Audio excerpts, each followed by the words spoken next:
꼬마 땅크 나간다. 우리 땅크 나간다. 미제놈을 쳐부시며 달려나간다. This song.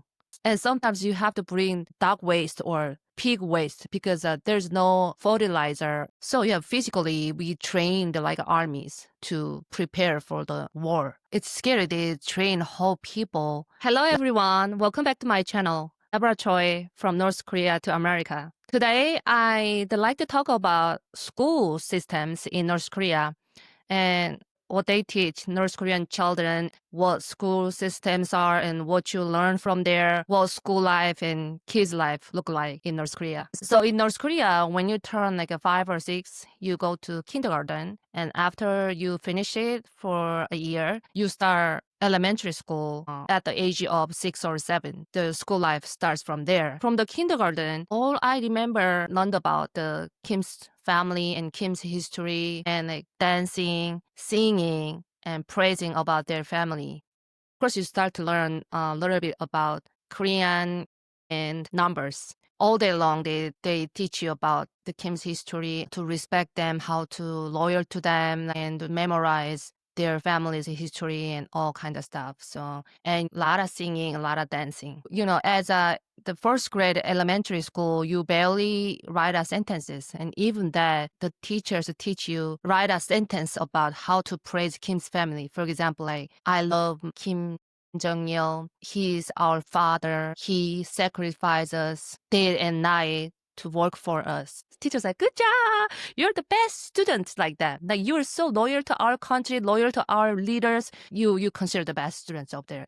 So you have to constantly think about how to connect that words, how to praise their family using that sentence and using that words. That's you begin to practice it. So all the sentences, all the paragraphs relate to praising the Kim's family. That's why you get all A's, you consider to be a good student. And once you start second grade, the age of 8 or 9, children are required to join an organization called Korean Children's Union. It's mandatory. In February, which is Kim Jong-il's birthday, and the only few selected in the class, top students were selected to be joined. And then once you joined, you get the red necktie. Gotta put on your neck. Out of all the classes, a few of them, they wear the red necktie, and kids didn't have the red neck scarf. They were so like envy them.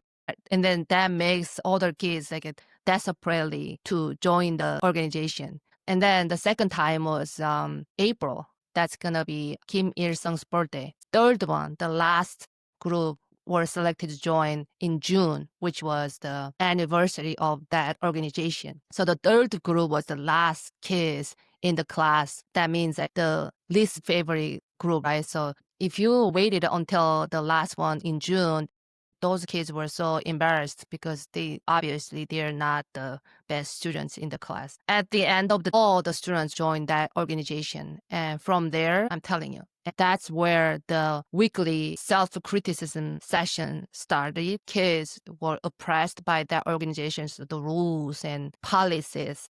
The regime oppress and control the kids more harder under that organization's name. But kids don't have a choice. No matter what, you are required to join the group. There's no single kids not joining. Like I said, the school curriculums is the most important one is the Kim's family's history and Korean and math. Yeah, they teach strong math. I still remember everything. We are not allowed to use any calculator. We just all have to do it with a head or just, using with a paper to calculate everything. So I see my kids using that in class, like without calculating your own brain and using that. I'm like, oh my God.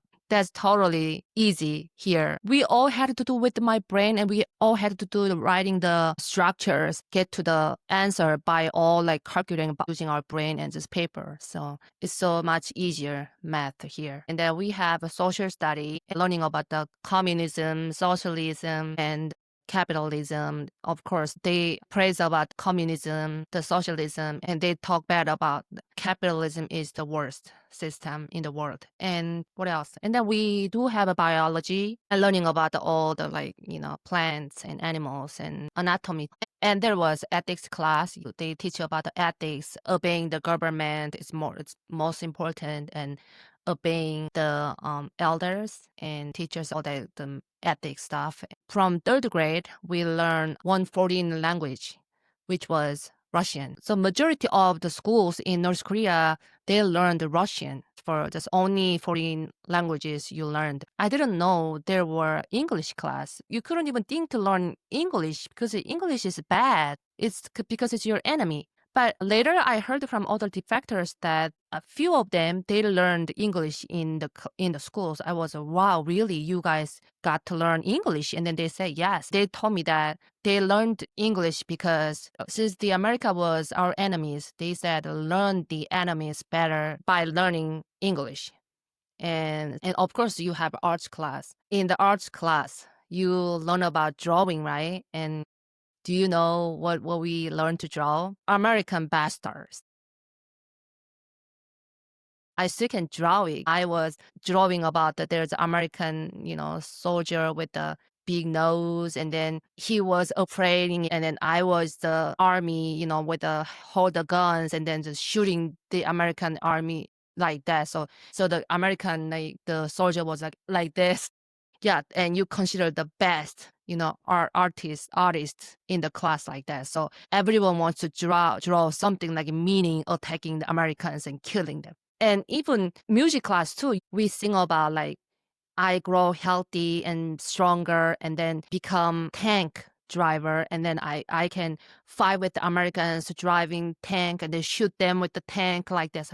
I can sing like a 꼬마 땅크 나간다 우리 땅크 나간다 미제 놈을 쳐부시며 달려나간다. This song. I mean, all the North Korean defectors remember this song. It's crazy, right? Yeah. You either draw about praising the Kim's family, the Kim's portrait there, and how you bow to Kim, and how you thought about just looking at them and just crying for the love and the care you received from them like that. That considered very meaningful, and you are very loyal to our country, and you get a student. We didn't have a choice. We all have to think, write, sing, and make those stuff. Then you get straight A. Not relate to those subjects, then you get nothing. So yes, constantly think about those subjects, whether how to loyal to the country and the Kim's family, and how to attack and destroy Americans and our enemies. That's how they brainwash and manipulate kids since early age. And for the school supplies, talking about school supplies, it's communist country, so it's everything distributed to you. There's nowhere to get supplies and buying stuff. We didn't have supermarket, any shopping mall. We didn't have that. Of course, we didn't have any money because they only distribute us a little, very limited rice. But after that, even that, they stopped the ration to us. They said it's all because of the Americans, because they sanctioned us. Yes, anyway, so they supposed to ration us the school supplies, right? But they were giving us just only few pencils and few books and then textbooks. They didn't give us enough textbooks. So, for example, there's one desk, two students sit together, right? So they give me a math textbook, and the language one, they give the other student. So we have to share. I share my textbook with her. She share her book with me. So we don't have separate ones. So we always have to share one textbook each other. So, it's difficult when you went back home, you have to do homework, but I didn't even have textbooks. Even those textbooks were very, very old. They were teared apart, and some pages are missing because it's not new ones. Those were passed down from older students, and we didn't know how many times it passed down. It was a hot mess textbook, and it's barely see stuff there. But still, even that, we didn't have it. So anything we have it, we appreciated it. And the notebooks, they only gave us 2-3 notebooks, the maximum of 2-3. So, there's a lot of subjects, right? So we have to break it down, few pages for math, few pages for English. We had to break down, but of course it wasn't enough.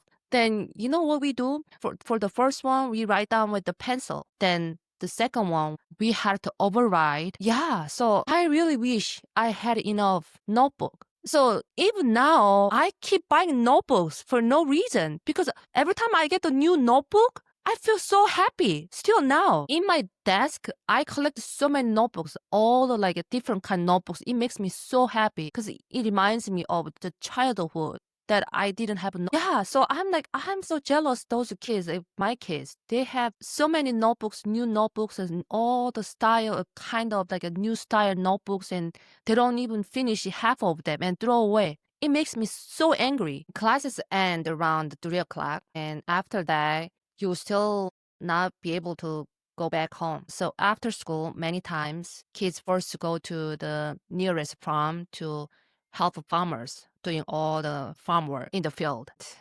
Yeah, it's hard. You don't get to eat a lot, and you had a long day at school, 9 or 10 years old. You were forced to do labor, especially when you are so young, still and you also have so many tasks from teachers.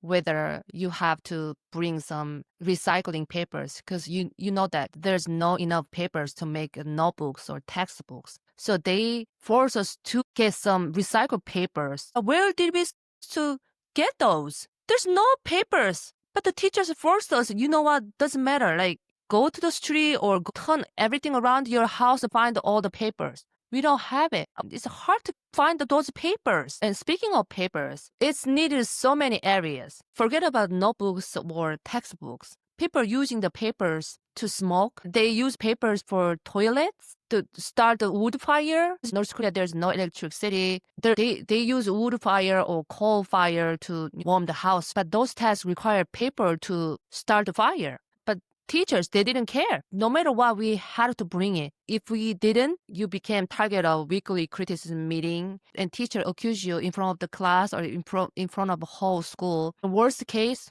the teacher, they beat you.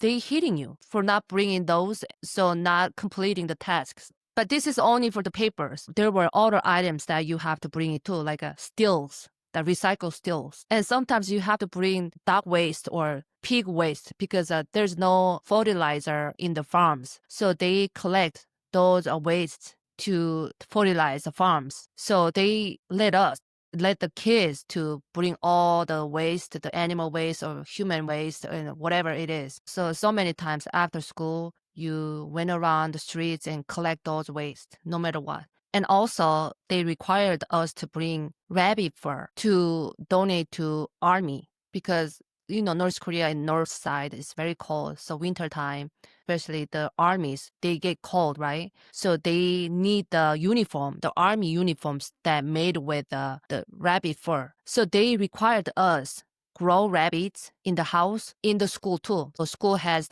the raising rabbit area. They require especially rabbits because they grow by eating plants, only plants. They didn't need to eat like rice or other like precious food that we didn't even have. So all we need to do, go to the field and collect the plants and just feed them. And they grow big. Every year, once or twice, bring the rabbit fur. If not, you are the worst students. And they bugging you all year round. They humiliate you and they fail you so hard. Besides those, there are many more of them we had to bring to school. So actually, we were happy with the school time. All you have to do is study, memorize. It's happy time. But after the study times, it gets more harder and harder.